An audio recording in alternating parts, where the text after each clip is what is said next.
Hello everyone and welcome to the new video on the channel. Today we're going to look at the game that all of you I think seen somewhere.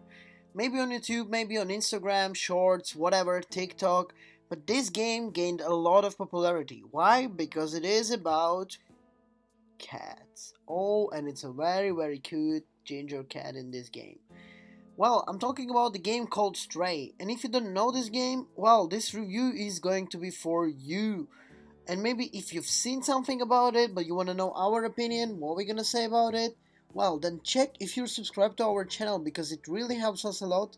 If you're subscribed, then please press the notification bell and let's dive deep into the world of Stray. So Stray is developed by Blue 12 Studio, a small team from France and published by Annapurna Interactive, which has decent track record when it comes to promoting indie offerings.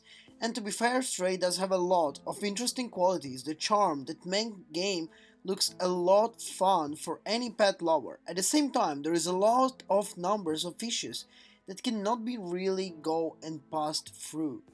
We're going to talk about all of them today. But one thing that you can mention from the beginning, that Stray is super cool game to play on at night.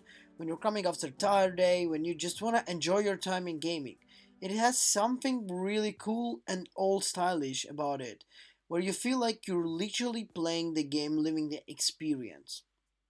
Well, so in the game you play as the ginger tabby cat living in a concert ruins with the family of Philnies.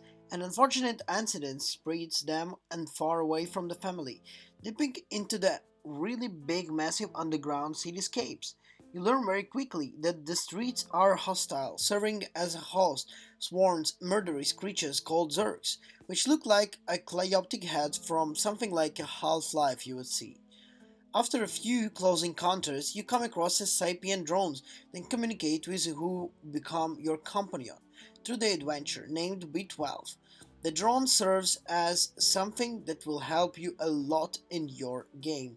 By the way, it's quite funny that you have a drone called B12, the same as the studio's Blue 12.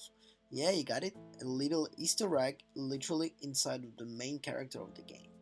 Anyway, there is safe areas in the game which are populated by kindred robots that have isolated themselves from the chaos. Robots have evolved and occupy the space left in the wake of monarchy absence. They have adopted a very human-like mannerisms. These robots have names, unique outfits, the distinct personalities. They all eke to live within a city, whether that be surrounding materials from the junk, serving drinks, putting on performances, policing the neighborhood, and so on.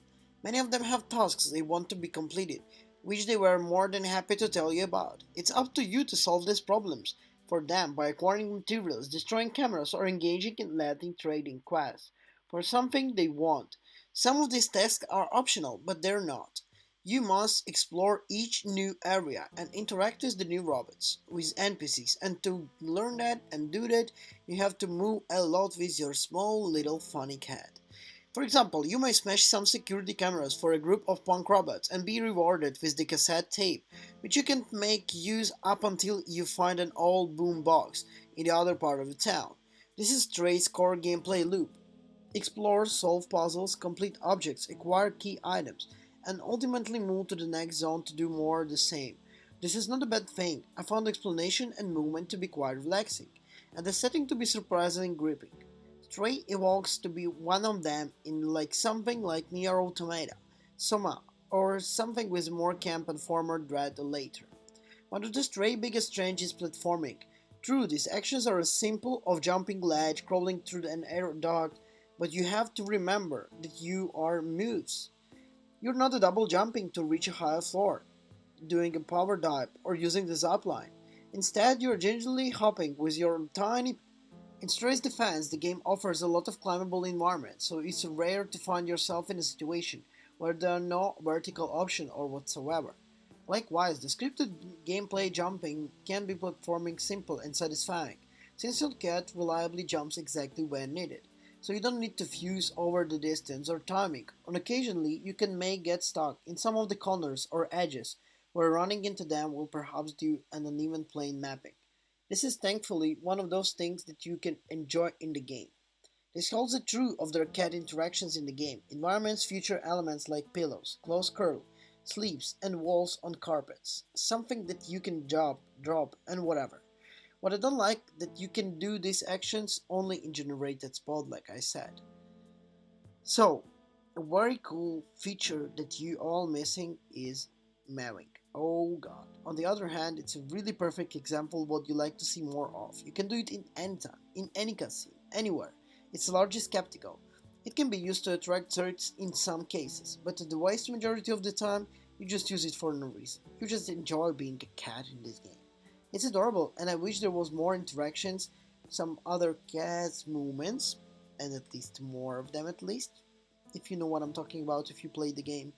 Anyway, to sum it up, Stray is a cool game. It gets maybe even 10 out of 10 of how good it is. A great game.